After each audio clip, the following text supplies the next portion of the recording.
What is going on, guys? Welcome back to your 17th C++ tutorial, and in this tutorial I'm going to be covering something called the if-else statement. Now let's go ahead and first I want to build a basic if statement because an if-else statement is pretty much like an enhanced if statement. So let's go ahead and use the knowledge or the information that we learned in the last tutorial and build on it. So let's go ahead and make a simple program. We have a variable called age, and go ahead and set it equal to whatever your age is. Now go ahead and make a basic if statement. Now if you remember from the last tutorial, all an if statement does is it runs a simple test. If that test is true, it runs a bit of code. If that test is false, it doesn't do anything. So let's go ahead and test age. Say if age is greater than 60, let's go ahead and say cout, wow, you are old. So if the user is over 60, let's go ahead and say you are old. And now let's go ahead and end that line, run this program, and see what we get. We get nothing. And that is because I'm 24, so this program does nothing. But you build this program, you show it to your boss, and you're like, hey, where's my raise? And they're like, wow, this program is impressive and all. However, wouldn't it be nice if we could give a message to the user no matter how old they are? What if instead of skipping this if the test is false, let's give him an alternative message like, if anyone's over 60, we're going to tell them they're old. If anyone is under 60, we're going to tell them, hey, get a job. So you're saying, alright, I suppose I could put another if statement and then write age is less than 60, but you know what? That isn't the best way to do things. I'm going to show you guys something called the if-else statement. So the if statement basically ran a simple test. And if that test is true, it ran this bit of code. And if it was false, it did nothing. It skipped it. But now we want to say, alright, else, if the test is false, then we want to run this bit of code. So either way, it's going to run a bit of code either way. If it's true, it's going to run this bit of code. And let me just go ahead and copy that. If it's false, it's going to run this bit of code. But let's not put wow, you're old for either one. If they're under 60, let's go ahead and write you are young, get a job. So now when we go ahead and run our program, unlike before when it says alright, since this test isn't true, I'm just going to skip it. It says alright, this test isn't true, so what am I supposed to do if it's false? Well, I'm supposed to do the else. So let's go ahead and, enough of me talking, run it, and it says you are young, get a job.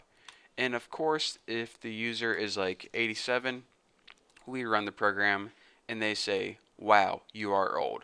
So now you can see, instead of just having a basic if statement where it was either run a bit of code or do nothing, we now have the option of something happens for true and something happens for false.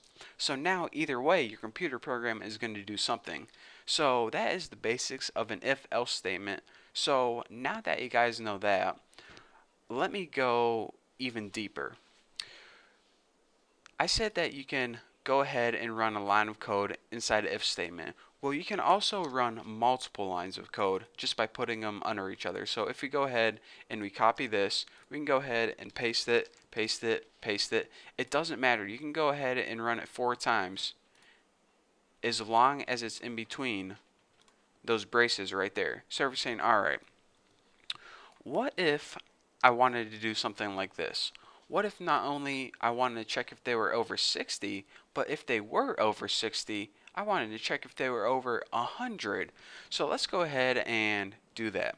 So what I want to teach you guys now is that inside if statements, instead of just running simple lines of code, you can also put additional if statements. This is called nesting if statements. So let's go ahead and say if, and remember, this code is only going to run if the user is over 60. So now we want to test if the user is over 100. And then we're going to write cout, why are you still alive? I know this is harsh, but hey, just trying to get the point across. So now let's go ahead and we'll run this bit of code right now. So our program is going to say this. Alright, if the age is over 60, which it is, I'm going to run this bit of code right here. And in this bit of code, I'm going to test if the user is over 100. Well, they're not over 100, but they are over 60, so nothing's going to happen. So we're going to run this, nothing's going to happen. But say our user was 178. Pretty old, huh? Well, we're going to say, alright, is your age over 60? Yes, so now go here. Is your age over 100? Yes, it is. So now run this bit of code right here. And we're going to go ahead and run it, and it's going to say, why are you still alive? Because, come on guys, let's face it. If you're 178 years old, you should be dead. Just saying. So now we begin to see how we can make complex tests and very complex programs. And I know that it's called nesting an if statement inside another if statement, but you can also nest an if else in here, and you can also nest another if in here. And what you can do is you can nest if inside of ifs as many times as you want. But say you wanted to test if the user was over 10, then over 20, then over 30, then over 40, then 50. Well, there's even a more simple way to do this than nesting 1,000 different ifs inside of each other. And I'll probably be teaching you that in the upcoming tutorials. But for now, what I want you guys to take away from this tutorial is, instead of a basic if statement where if the test is false, then it just skips the code, you can now add an else. And what this does is it gives it an alternative choice.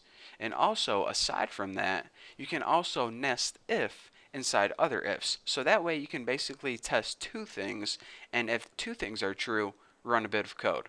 So as long as you understand those concepts, you should be good to go. So for now, thank you guys for watching. Don't forget to subscribe. And yeah, if you have any questions, send me a message on my website, thenewboston.com, and I'll be glad to answer them for you. So thank you for watching. Don't forget to sub, and I will see you in the next tutorial.